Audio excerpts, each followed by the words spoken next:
여러분 잘 아시다시피 제가 이렇게 여러 번 이야기했습니다. 한 달에 한 번 그 신성 STB나라는 회사에 가서 제가 말씀을 전한다고 말씀을 드렸는데 제가 좀 이렇게 조금 자세히 말씀드린 적은 없던 것 같아요. 그래서 제가 여기에서 이제 한 날을 정해서 한 달에 한 번입니다. 9시에서 9시 10분에 출발해요. 출발해서 10시 한 40분에서 50분에 도착합니다. 이제 박리인인데요. 도착하면 이제 준비했다가 11시부터 11시 30분까지 예배를 드리고 그리고 이제 30분부터 좀 시간이에요. 가서 식사를 하고 그 12시에서 12시 10분 정도에 제가 다시 이제 하노이에 돌아오는 그런 일정입니다. 남성들보다밖에 안 계시기 때문에 거의 한 10분이면 먹습니다. 주요. 저도 엄청 빨리 먹는데 그날 좀 천천히 먹어보려고 했는데 이분들 더 빨리 드세요. 그래서 그렇게 식사를 하고 이렇게 옵니다. 사실 말씀을 전하기가 좀 쉽지 않은 상황이 있어요. 뭐냐면 이제 7분이 계시는데 7명 다 모이지 못합니다. 외근 혹은 출장 같은 말이죠. 예.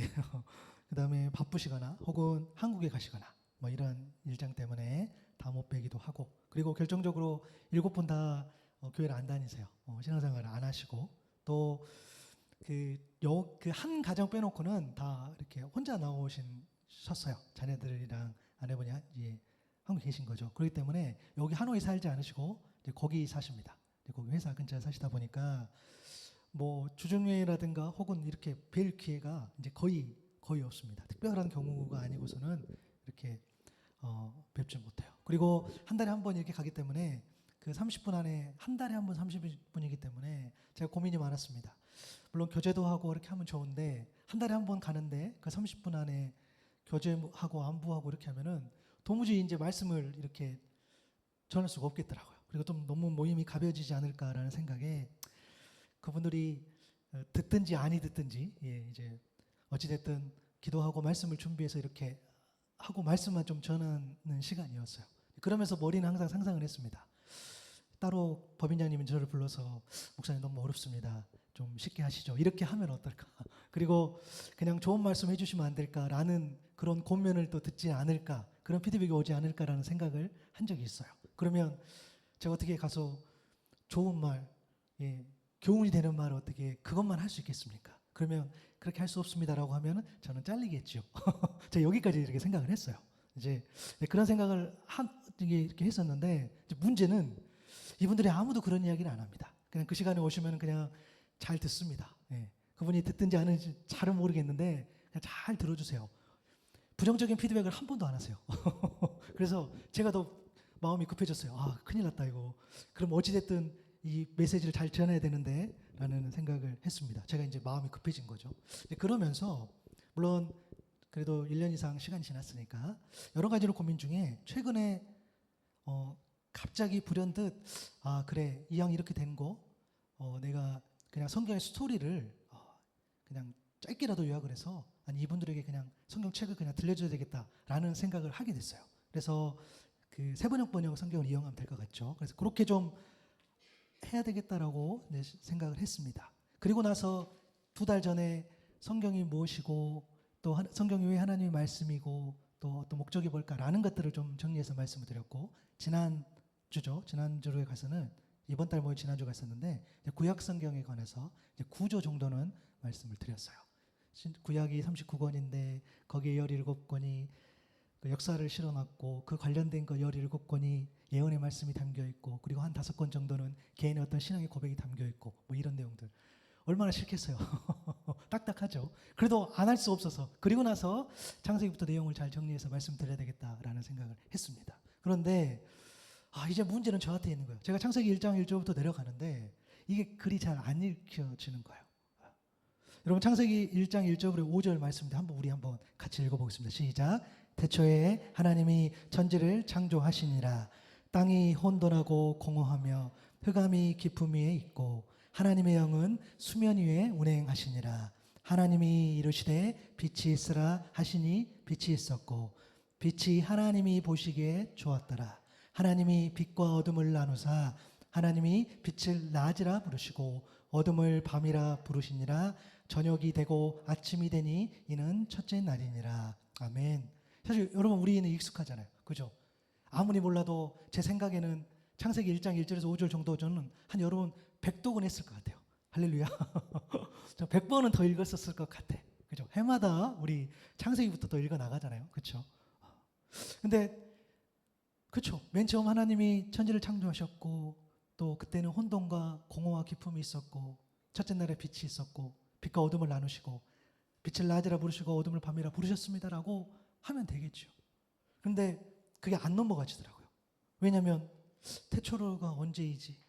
이걸 말해야 될 것 같은데. 그러면 천지를 창조하셨는데 천지는 무엇이며 도대체 창조한다는 것은 어떤 의미지? 또 혼돈과 공허와 기품이 있다겠는데 그것은 도대체 무슨 의미고 또 빛이 있으라라고 했었을 때에 빛이 만들어졌는데 여러분 태양빛이 아니에요. 그죠? 그 빛은 태양빛이 아닙니다. 왜냐하면 나중에 또 쭉쭉쭉 내려가죠. 천지를 창조하시면서 첫째 날, 둘째 날, 셋째 날 만드시면서 나중에 그 이제 지금 우리말 그 번역으로는 큰 광명체라는 표현을 쓰죠. 큰 광명체 그리고 작은 광명체 그리고 별들 그때 해와 달과 별을 만드신 스토리가 나와요. 그럼 만약에 이게 태양빛이라면 이게 충돌이 돼요. 안 된단 말이에요. 뭐 이런 것들 그러면 설명도 필요한 것 같기도 하고 또 창세기 같은 경우는 여러분 과학을 빼고 설명할 수 없어요. 과학을 설명한다라기보다는 과학적으로 규명할 수 없기 때문에 한계가 있기 때문에 그죠? 하나님의 그 역사를 해서 되게 어려운 거죠. 여러분 성경의 주제라는 것은 디모데후서 3장 15절의 말씀처럼 성경은 그리스도 예수를 믿는 믿음으로 말미암아 구원에 이르는 지혜를 그대에게 줄 수 있다 그랬어요. 그러니까 성경은 어떤 처세라든가 어떤 과학이라든가 어떤 철학이라든가 이런 것에 대한 어떤 세상의 답변이 아니라 믿음을 일으키고 구원에 이른 지혜를 말하는 게 성경인 거죠. 결국에는 제가 문제였어. 뭐냐면 창세기 그 내용들을 그래도 안다고 생각했나 봐요. 물론 모르지는 않겠죠. 그죠?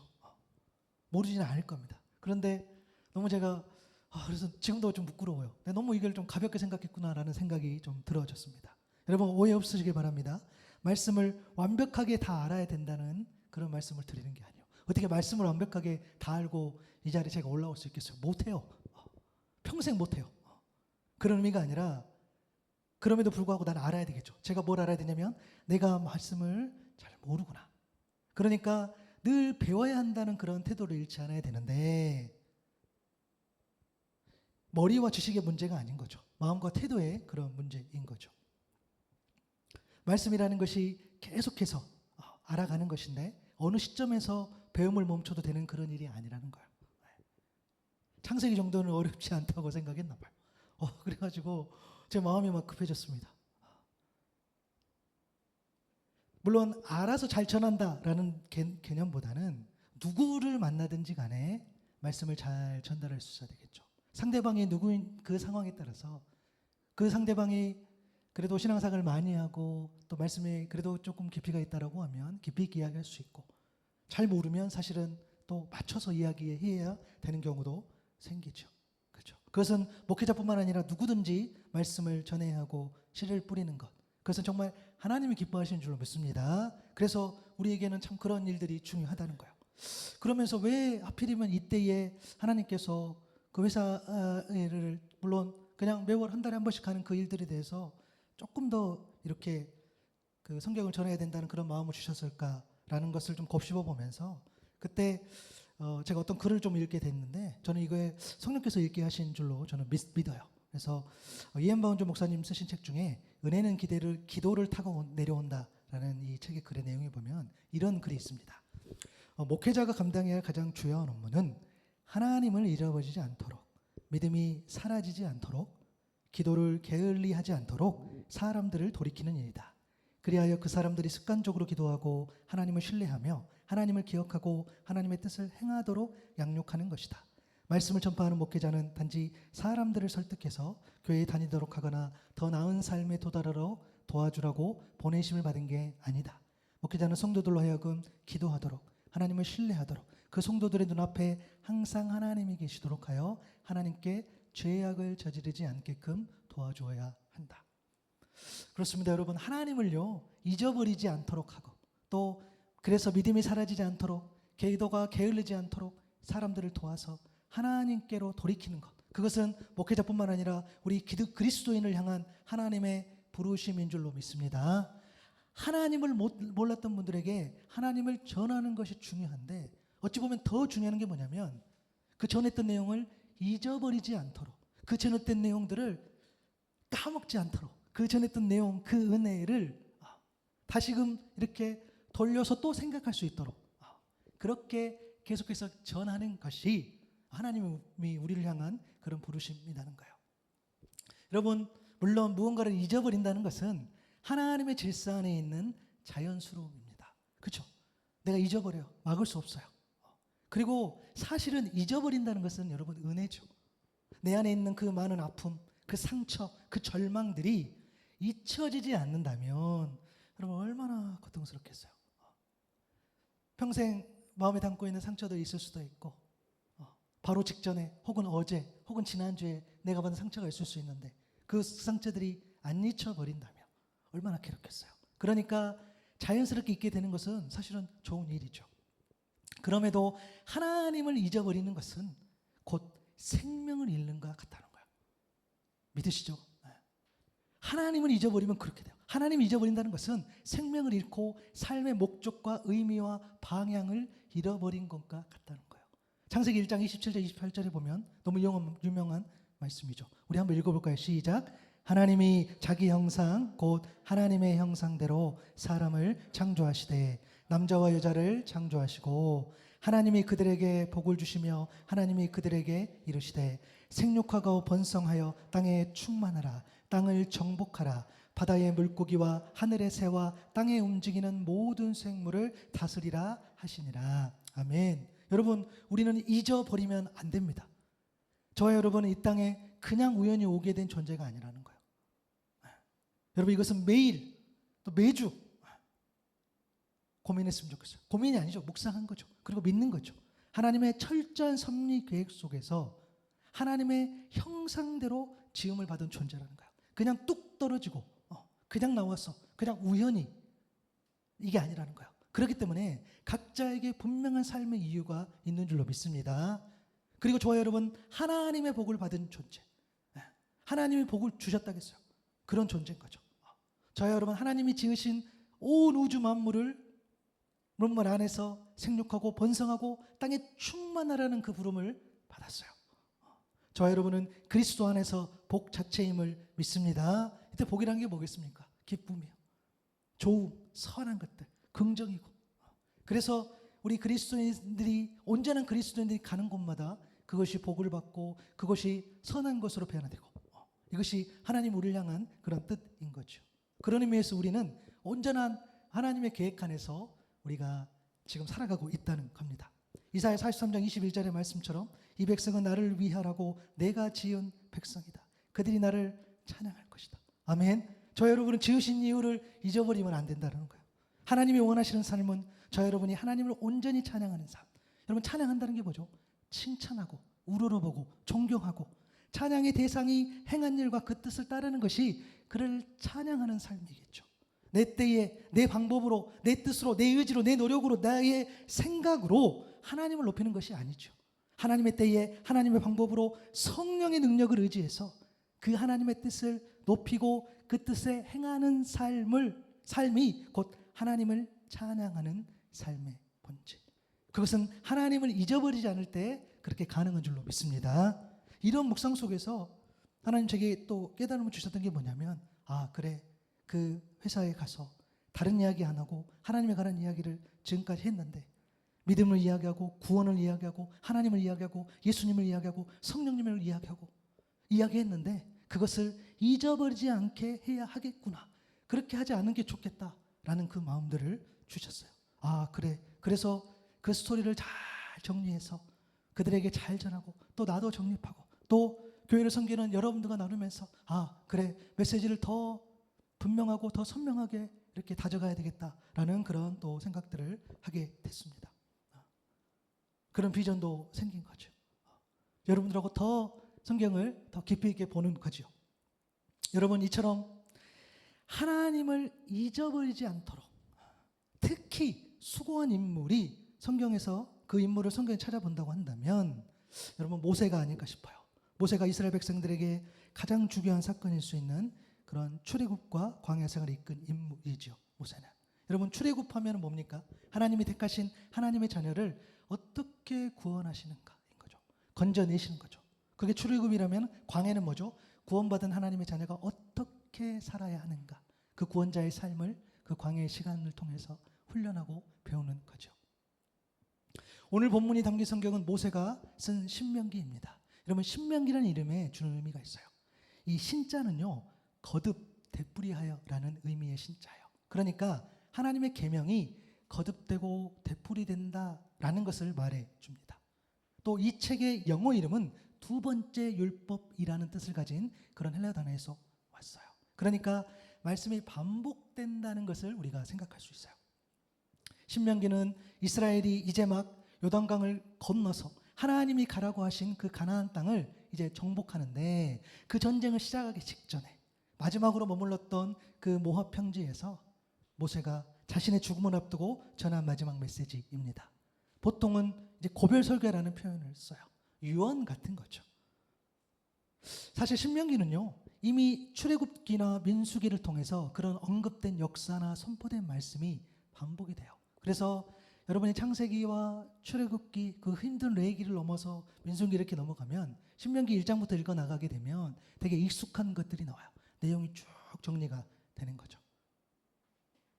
그래서 그런 어떤 반복된 역사나 이미 선포된 말씀을 이렇게 기술하기 때문에 이스라엘 편에서 보면은 과거의 책이라고 할 수도 있어요. 심지어 과거의 역사가 성공과 승리의 역사만 있는 것이 아니라 실패의 역사도 기록이 되어 있는 거죠. 불평하고 불만해가지고 불신하고 불순종하고 우상숭배했던 것들 그런 기록들도 있어요.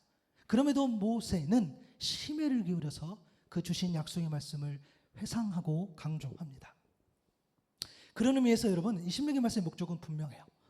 출애굽 사건과 광야 상해를 어떻게 해요? 회상하면서 그 주신 말씀을 다시 한번 강조하죠. 그리고 하나님을 향한 믿음과 순종을 일으키면서 궁극적으로는 하나님을 잊어버리지 않도록 하기 위함인 거죠. 하나님을 잊어버리지 않으려면 어떻게 합니까? 하나님이 하신 말씀을 기억해야 하고 그 하신 말씀에 순종해야 하는 거죠. 여러분 순종한다는 것이 뭡니까? 몸이죠, 몸. 여러분 말씀을요 머리로 기억하는 것이 아니에요. 따라합니다. 몸으로. 예, 너무 갑자기 그러니까 그렇죠. 다시 한번 따라합니다. 몸으로 기억합시다. 맞아요. 약속했습니다. 몸으로 기억하는 거예요. 말씀을. 머리로 물론 머리로 해야죠. 그러나 순종은 몸으로 하는 것이죠. 이렇게 하나님께 순종하면 복을 받고 또 불순종하면 화를 받는 것이 신명기의 말씀에 흐르는 하나님의 뜻이에요. 물론 오해할 수 있는 요소가 있습니다. 하나님께 순종하면 하나님이 예배하신 땅 가나안 땅을 얻지요. 맞아요. 그렇다 보니까 하나님께 순종하면 땅을 얻는다. 하나님께 순종하면 어떤 보상이 주어질 것이다. 라는 해석에 우리가 집착할 수 있다는 거예요. 물론 하나님께서 뭔가를 우리에게 채워주시는 것은 있습니다. 그러나 그것은 가나안 정복에 담긴 깊은 그런 본질은 아닙니다. 그것에 대한 영적 의미가 있지요.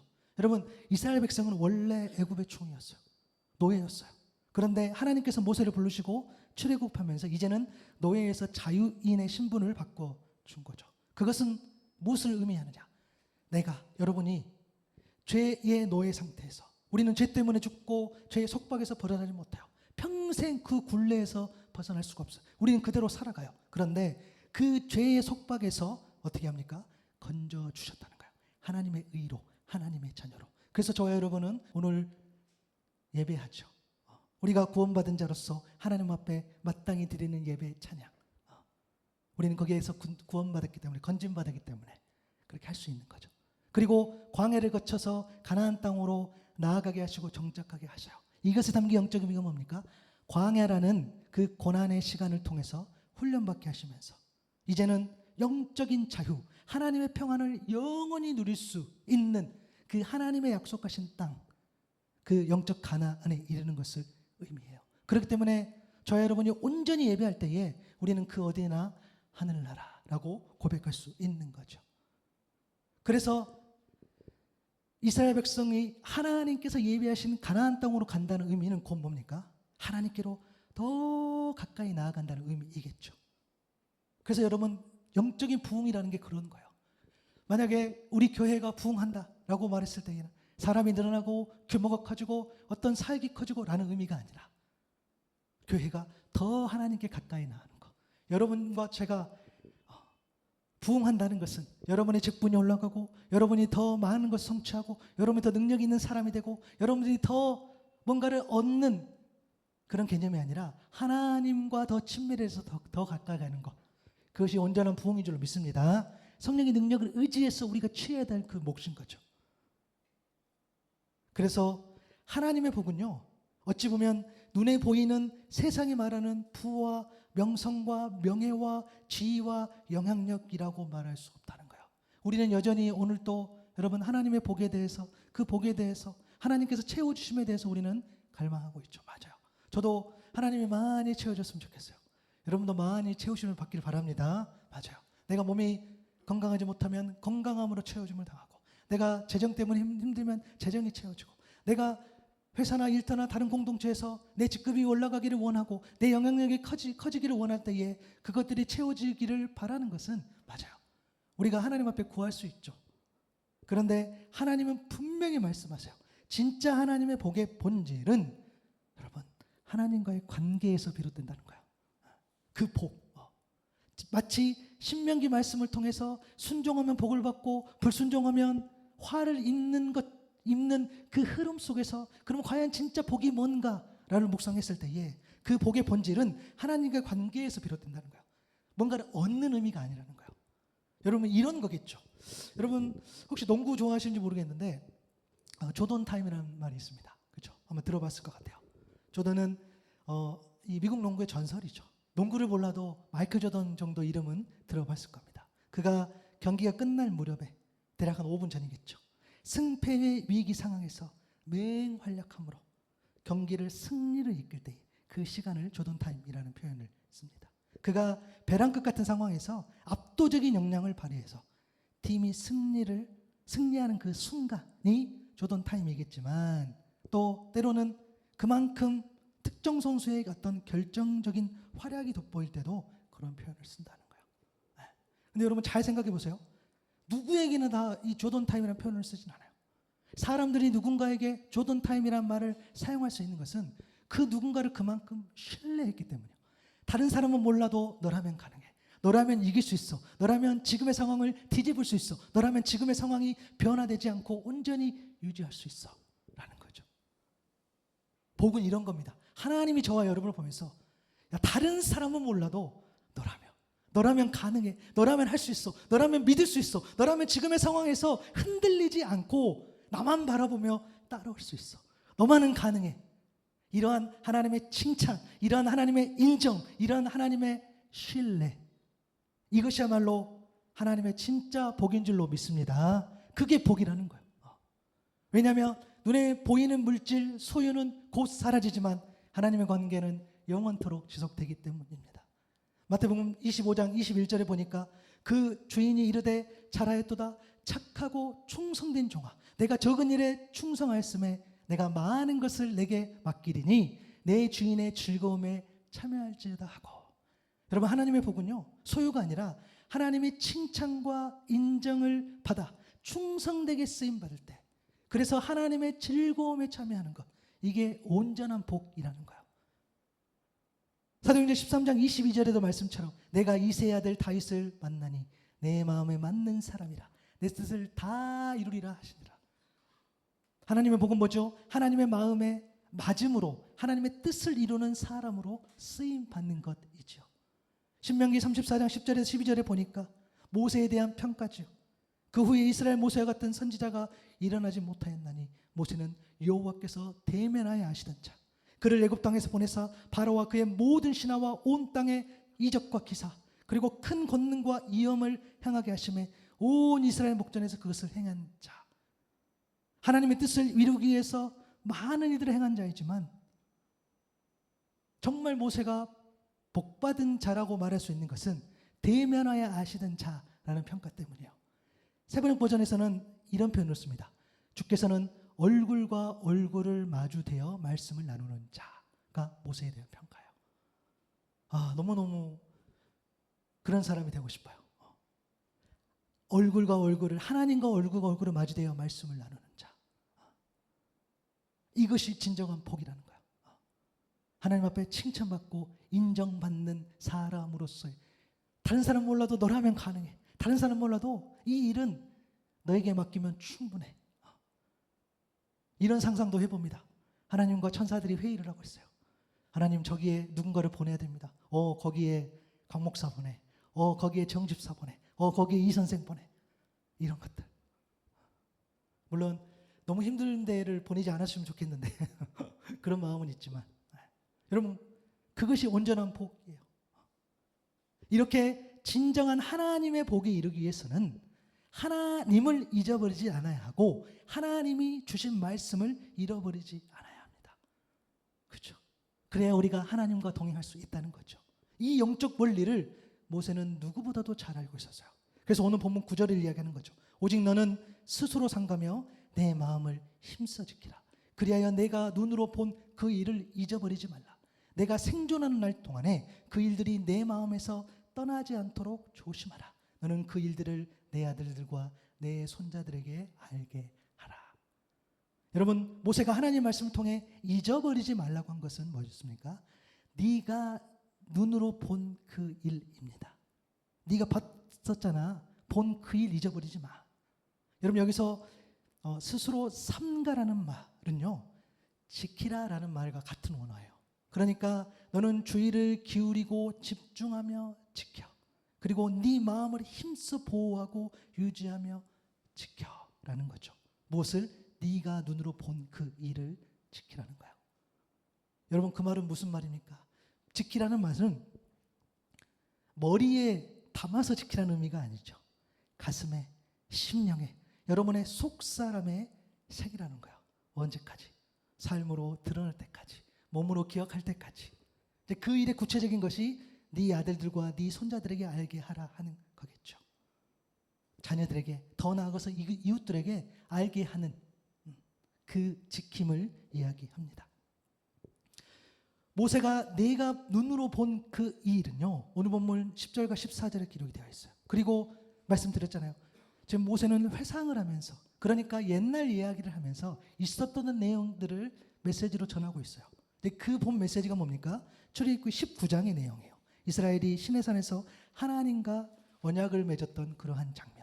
그러니까 출애굽기 19장과 오늘 본문을 이렇게 비교하면서 보는 것이 의미가 있는 거죠. 오늘 본문 11절 12절에 보니까 하나님이 어떻게 나타나셨는지를 나와 있죠. 그리하여 너희가 산 기슭에 가까이 와서 서자. 하늘 한가운데까지 높이 치솟는 불길이 그 산을 휩싸고 어둠과 검은 구름이 산을 덮었다.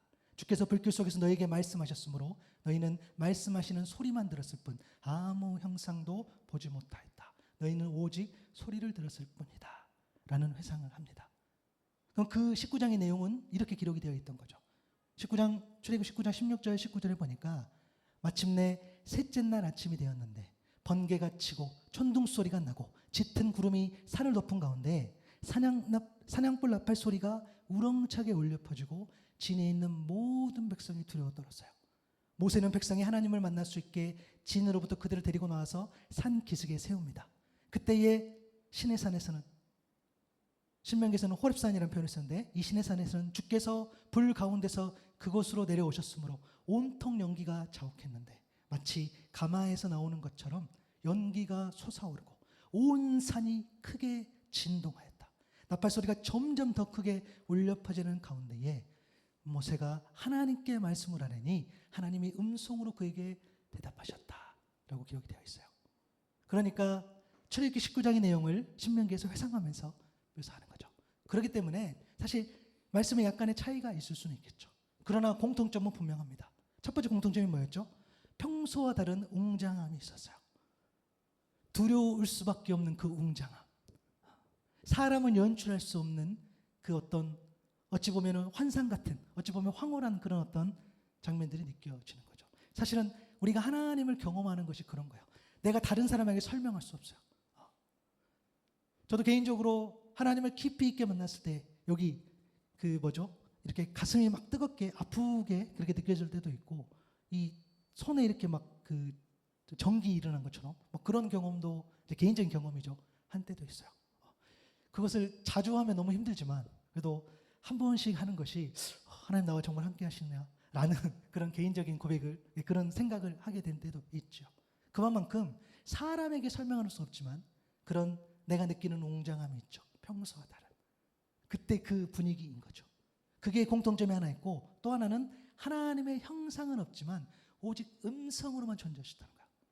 지금도 그때도 하나님께서 어떤 형상이 아니라 이 소리로 존재하셨다는 거예요.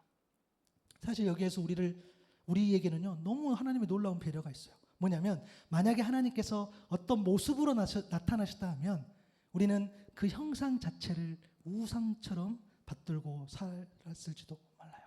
마치 십자가가 우리에게 왠지 신성한 물건인 것처럼 이 성경이 그렇죠? 이 성경이 마치 신성해서 여러분 이거 찢으면 안 되죠, 그죠? 이거 버리면 안 되죠. 마치 그것처럼.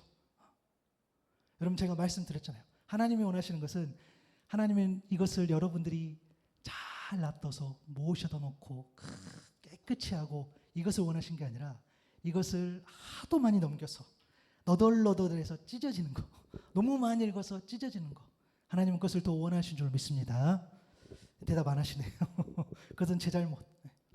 제가 여러분이 그런 모습을 보여야 되는데 이거를 너무 넘겨서 막 찢어지고 그래서 어떨 때는 이걸 침으로 막 넘기고 싶긴 해요. 찢어지라고 많이 넘겨서 그런 거죠. 여러분 이걸 물론 여기도 십자가가 있지만 맞아요. 그 담긴 의미 그죠? 그것을 믿었을 때에 그것을 믿고 의지했을 때에 내 안에 살아 움직여서 역사했을 때에 그것이 우리에게 정말 하나님의 어떤 것이 되는 거지. 사실 그 자체에는 그죠? 사실 물건이지요. 하나님 마찬가지예요. 그런 음성으로만 하나님 직접 볼 수 없는 것에 대해서 우리가 그래서 너무 상심할 필요 없는 거죠. 하나님은 언제나 우리와 함께 동행해 주신 줄 믿습니다. 그래서 여러분 하나님이 음성으로만 역사하셨다는 것은 좀 이렇게 해석하면 될 것 같아요. 우리가 예배할 때 또 말씀을 들을 때에 또 말씀을 읽을 때에 또 때가 되면 성령께서 깨닫게 하시는데 그 무언가가 내 이 속사람 안에서 울릴 거예요. 그것은 분명해요. 여러분 가운데에 의심해서 그런 거죠. 여러분 좀 신뢰할 수 있기 바랍니다. 여러분의 말씀을 듣고 예배할 때에 하나님께서 나에게 분명히 말씀하신다. 때가 되면 여러분들을 깨닫게 해주시는 그 무엇이 내 안에서 울린다니까요. 근데 그 울림은 내 이성과는 다른 선택을 하게 합니다. 그게 이제 증거예요. 절대 그럴 수가 없어요. 하나님 주신 마음은요 세상과 구별되기 때문에 이런 거겠죠. 내 생각에는 주의 이 시간에 내가 다른 곳을 선택해야 되는데 성령께서 나를 이곳 가운데 내 발걸음을 옮겨주신다는 거예요. 내가 가기 싫은데 그죠? 내가 싫은데 그럼 난 죽어도 못해 라고 하지만 그죠? 그런데 또 끌려가기도 하고 따라오기도 하고 그죠? 때로는 내가 너무너무 오늘은 뭔가가 하나님의 일을 나에게 맡겼지만 내가 그를 거부하고 싶을 때가 있고 내가 그것을 온전히 순종하지 않을 때도 있지만 그러나 그것은 잠시뿐 또 하나님 앞에 내가 그 일들을 하게 되는 모습을 우리가 보게 되는 거죠. 성령께서 역사하시는 그것이 우리에게 뭡니까? 음성으로 하나님의 말씀으로 역사하시는 것 아닐까 이렇게 생각해 봅니다. 하나님께서 이렇게 특별하게 그죠? 직접적으로 나타내 주신 이유가 있어요. 오늘 보면 10절인데요. 한번 읽어볼게요. 시작. 내가 호렙산에서 내 하나님 여호와 앞에 섰던 날에 여호와께서 내게 이르시기를 나에게 백성을 모으라. 내가 그들에게 내 말을 들려주어 그들이 세상에 사는 날 동안 나를 경외함을 배우게 하며 그 자녀에게 가르치게 하리라 하시매. 여러분 여기서 호렙산은 곧 신의 산을 의미해요. 그러니까 그때를 기억해봐라. 그때에 왜 그런 일들이 있었냐. 하나님을 경외하는 것을 배우게 하기 위해서 그리고 하나님을 경외하는 것을 자녀에게까지도 가르치게 하기 위해서 하나님 그때에 나타나셨다는 거예요. 그러면 출애굽기 19장 9절에는 뭐라고 기록되어 있습니까? 여호와께서 모세에게 이르시되 내가 빽빽한 구름 가운데서 내게 임함은 내가 너와 말하는 것을 백성들이 듣게 하며 또한 너를 영영히 믿게 하려 함이니라. 이것은 뭡니까? 표면적인 이유는 뭡니까? 모세의 말을 듣게 하고 모세의 말을 믿게 하려는 것이었어요. 그래서 하나님이 등장하셨다고 하셨어요. 그런데 본질적 이유는 뭐겠죠? 뭐겠습니까? 하나님의 말씀을 듣게 하시고 하나님의 말씀을 믿게 하시려는 거예요. 그렇죠? 여러분 이 말씀은 우리가 잘 아는 로마서 10장 17절 말씀과도 연결이 되죠. 그러므로 믿음은 들음에서 나며 들음은 그리스도의 말씀으로 말미암는다. 그래서 이 두 말씀이 연결이 되는 거죠. 말씀을 들음으로 믿음이 생겨 그 믿음으로 하나님을 경외하며 그 경외함이 자녀에까지 미칠 수 있도록 그 일을 잊어버리지 말라라고 말씀한 거죠. 그 일은 하나님이 말씀을 주시는 그 일이죠. 그런데 그 말씀은 추상적이지 않고 비현실적이지도 않아요. 그래서 오늘 본문 13절 14절에 보니까 십계명이라는 두 돌판이 나온 거죠. 오늘은 십계명 말씀을 나누지 않겠으나 선명하게 하나님께서 말씀을 주시면서 그리고 14절에 보니까 너희에게 규례와 법도를 교훈하게 하셨나니 이는 너희가 거기로 건너가 받을 땅에서 행하게 하려 하심이다라고 말씀해 주시는 거예요. 구체적으로 십계명 말씀을 주시는 구체적으로 가나안 땅에 입성해서 그곳에 가서 너희들에게 행하게 하기 위해서 내가 말씀을 줬다라는 거죠. 말씀은 명사가 아니라고 동사라고 말씀드렸어요. 하나님이 예비하신 땅에서 하나님의 자녀가 어떻게 살아야 하는지를 그것을 가르쳐 주셨던 그 날을 잊어버리지 말라라고 오늘 말씀을 주시면서 이야기하는 겁니다. 왜 잊어버리지 말라고 했습니까? 하나님 앞에서 나라는 존재가 하나님을 경외하는 것을 배우기 원하셨기 때문에 그리고 그렇게 변화된 내가 하나님을 경외하는 것을 자녀에게도 가르치기를 원하셨던 거죠. 여러분 이게 좀 이상하지 않으세요? 그래 내가 하나님을 경외하는 것을 배우는 것에 대해서는 어느 정도 이해가 돼요. 그런데 성경에서는 자주 그리고 하나님께서 그 방법으로 늘 이야기하신 게 뭐냐면 자녀의 부모 그러니까 자녀에게도 그런 것을 늘 가르치기를 원하셨다는 이야기가 나와요. 왜 그럴까요? 여러분 그것은요 너무너무 분명한 이유가 있어요. 예를 들어 이런 거겠죠. 여러분 최근에 그 여러분들 그 혹시 예능 그 본 것 중에 혹시 그 빌 게이츠 나온 예능을 혹시 보신 적이 있을지 모르겠는데 우리나라에 와서 어떤 예능에 이렇게 나왔어요. 빌 게이츠 하면 대단한 사람이죠. 그에게 이렇게 갖는 관심은 그가 이룬 부와 명예일 겁니다. 세계 최고의 부자, 어마어마한 성공을 이룬 사람이죠. 그런데 그가 더 사람들에게 박수받는 것 중에 하나, 관심 받는 것 중에 이야기가 뭐냐면 25년 전에 그가 재단을 설립했는데 25년간 재단에서 후원한 금액이 1,016억 달러예요. 그래서 제가 지난주 금요일 날 네이버에 그대로 쳐봤어요. 1,016억 달러 얼마 이렇게 쳐봤어요. 그러니까 141조 9,656억 8천만 원이 나왔어요. 그러니까 141조를 이미 후원을 했어요. 근데 여기서 더 놀란 건 뭐냐면 지난 2025년 5월에 발표한 내용인데 앞으로 2045년까지 재산의 99%인 280조를 기부를 하겠다라고 이렇게 발표를 했어요. 예, 여러분 안 놀라시네요. 저만 놀랐습니다. 이미 140조를 기부를 했는데 앞으로 280조를 더 기부한답니다. 사실 놀랄 수가 없어요. 왜냐하면 너무 큰 금액이라 감이 안 와요. 그죠? 여러분 또 이런 이야기하면 또 오해하시는 분이 있어요. 그래 우리도 정말 기도해서 빌 게이츠 같은 자녀를 만들든지 그죠? 여러분 그런 거 아니에요. 여러분 제가 분명히 말씀드리면 빌 게이츠는 하나님 앞에 그냥 한 사람, 그죠? 그가 이룬 부와 명예가 물론 박수 받을 수 있고 어마어마하다고 할 수 있지만 하나님 앞에서 그냥 그는 한 사람이에요, 그죠? 하나님 앞에서 평가받을 때는 대기업도 중소기업도 우리 스프링 카페 같은 아주 영세한 기업도 사실 그 규모가 하나님의 평가에 대해서는 전혀 영향을 주지 않아요. 왜? 하나님 마음의 중심을 보시니까. 그러나 그럼에도 불구하고 제가 이 사연을 소개한 이유가 뭐냐면 그가 그렇게 한 선한 행위를 시작하게 된 근거, 계기예요. 그가 처음으로 그런 이야기가 하더라고요. 처음에 자선활동을 한 계기가 뭡니까? 라고 했을 때에 그가 부모 이야기를 합니다. 우리 부모님이 부유하진 않았는데 기부도 하시고 봉사도 많이 하시고 또 자기가 성공하기 시작하니까 어머니가 종교 서적에서 나오는 그런 말들을 해주셨다는 거예요. 주어진 것이 많을수록 그만큼의 책임과 의무가 다르다. 그래서 그가 회사를 크게 성장하고 그리고 그 다음 행보로 부를 사회에 환원하고 빈곤층을 위해서 힘을 쏟아내겠다라는 거죠. 그렇게 이야기하면서 부모님이 내 가치관을 만들어 주셨다라는 이야기를 해요. 그가 어디 가서 과외해서 공부해서 연구해서 내가 연구해 보니까 지금 기부가 필요해. 내가 연구해 보니까 내가 많은 재산을 벌었으니 내가 이것을 사회에 환원하겠다. 라고 접근한 게 아니라 그의 부모의 영향 때문에 그런 선택을 했다는 거예요. 그렇게 할 수 있었다는 거예요. 물론 그도 대단하죠. 부모 말에 순종하면서 지금까지도 그 일을 해 나가는 것 보면은 참 대단한 것 같다는 생각이 들어요. 여러분, 부모 영향이 그런 거라는 거예요. 하나님이 그죠? 우리가 자녀에게 그 자녀를 이야기했을 때 뭔가를 가르치고 이렇게 하는 거에 대해서 우리가 부담을 갖지만 결국에는 하나님께서 원하시는 건 뭡니까? 그렇게 말씀하시는 것은 뭐냐면 어찌됐든 자녀에게 가장 영향을 줄 수 있는 것이 부모라는 거예요. 갑자기 막 마음이 무거워집니다. 우리가 부모로서. 그렇죠? 그래서 여러분 이런 거겠죠.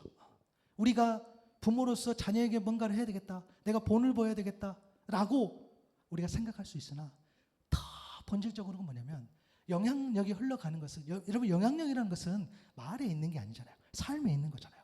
그래서 우리는 하나님을 경외하는 것을 정말 온전하게 우리가 하나님을 경외하는 삶으로 그래서 온전하게 살아야 된다는 거예요. 저와 여러분이. 왜? 그 삶이 우리 자녀에게 영향을 주기 때문에 그 삶이 자녀에게 하여금 선한 길로 갈 수 있는 그런 영향을 주는 가장 가깝고 확실한 방법 중에 하나. 하나님도 그것을 원하신다는 거예요. 그러한 삶을 살아야 된다는 거예요.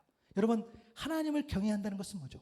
하나님을 향한 압도적인 또 놀라운 그런 어떤 두려움, 존경, 그런 공경의 마음을 갖는 거겠죠. 그런 마음이 회복되는 거겠죠. 하나님 나에게 그런 존재가 되어야 되겠죠. 그런 마음이 회복되면서 내 삶의 전 영역에서 내 전 인격으로 믿고 순종할 때에 그것이 내가 하나님을 경외하는 삶이라는 거예요. 여러분 질문해 볼게요. 여러분이 하나님을 만났을 때, 말씀을 만났을 때에 마치 내가 번개를 만난 것처럼, 천둥을 만난 것처럼, 불길이 임한 것처럼 여러분 그렇게 압도당한 적 있습니까? 아니 다른 질문 해보죠. 하나님, 내가 하나님을 만나는데 정말 내가 하나님을 만날 때 내 이 상황이 내 심령이 번개가 치고 불길이 임하고 천둥 소리가 임하고 그래서 막 나를 흔들어대는 그렇게 하나님 나를 만나주시면 안 됩니까? 라고 기도하신 적 있냐는 거예요. 저는 좀 없었던 것 같아요. 적어도 최근에. 그렇구나. 여러분 하나님을 경외한다는 건 뭘까? 하나님을 만난다는 건 뭘까? 그런 거겠죠. 내가 내 입으로 할 수 없다는 거야. 그런데 그러면 방법은 기도하는 거겠죠. 기도하는데 그런 기도를 우리가 드릴 수 있어야 되겠죠. 하나님 나를 흔들어 주십시오. 하나님 나를 좀 깨워 주십시오. 하나님 나를 정말 최근 19장의 그 웅장한 장면처럼 나를 흔들어서 내 심령을 흔들어서 하나님 한 말씀을 주셨는데 그 말씀이 나를 흔들어 깨워서 내가 하나님 앞에 두려움과 존경으로 엎드릴 수 있는 그런 마음이 회복되는 그렇게 기도할 수 있는 저와 여러분 될 수 있기를 바랍니다. 그것이 우리 안에 있었을 때에 그 마음이 회복됐었을 때에 어떻게 합니까? 내가 전 인격으로 믿고 나가는 거죠. 여러분 어떤 분이요 이렇게 생각하세요. 좀 내가 먼지 좀 털고 내가 좀 괜찮아지면 하나님 앞에 나아갈게요. 아이고 여러분 늦어. 그렇게 하실 필요도 없어요. 하나님이 원하시는 것은 여러분의 마음의 중심. 먼지 묻은 그 모습 그대로 나아갈 수 있기를 바랍니다. 여러분 어차피 다 못 털어요. 여러분이 아무리 포장을 하고 아무리 좋은 세제, 좋은 비누, 좋은 곳으로 내 몸을 닦아도 내 몸에 묻어있는 이 죄는 안 지워져. 안 돼. 그 시간에 차라리 먼지 털만큼 털고 빨리 가서 엎드리는 것을 하나님은 원하시죠. 그리고 기도하는 거죠. 하나님 나를 좀 흔들어 주십시오. 그 웅장한 번개도 치고 하는 그 말씀이 내 안에 있다면 나는 여전히 오늘 또 하나님 앞에 나아갈 수 있습니다. 라는 고백을 드릴 수 있는 거겠죠.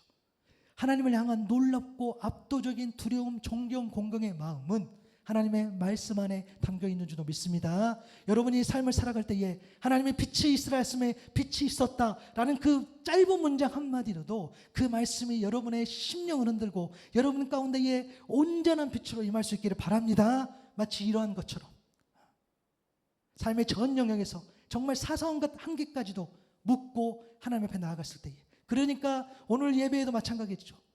예배를 통해서 주신 말씀이 있는 거겠죠. 또 지난주 예배를 통해 주신 말씀도 있을 겁니다. 또 내일 또 우리에게 주신 말씀이 있겠죠.